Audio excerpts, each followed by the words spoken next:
tere, head Vikatimehe jälgijad! Mul siin selja taga on taaskord Vikatimehe meeskonna poolt võetud maha üks lapsakas suur ilus õuepuu.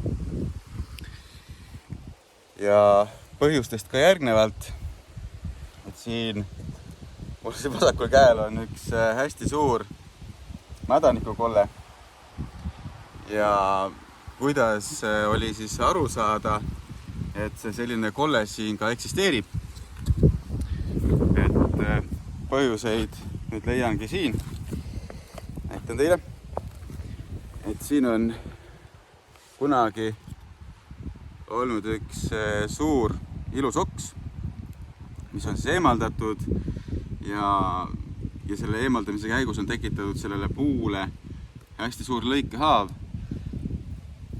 Lõikehavast on läinud sisse siis mädanik. Mädanikku tekitavad seened ja on siis siin vaikselt saanud edasi minna.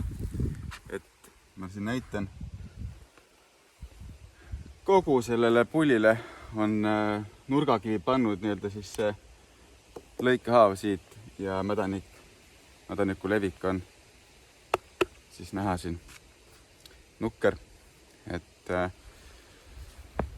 minu selline jutu loomu moraal on see, et hoiduge sellistest lõigetest, kui me tahame ikkagi, et puud kaunistaksid meie ümbrust ja oleks ka tulevastele põlvedele rõõmuks. Et kui ise kindel ei ole nendes asjades siin tegevuskavades, siis kutsuge enda hoovi kutsetunnistusega spetsialist ja räägib siis täpsemalt,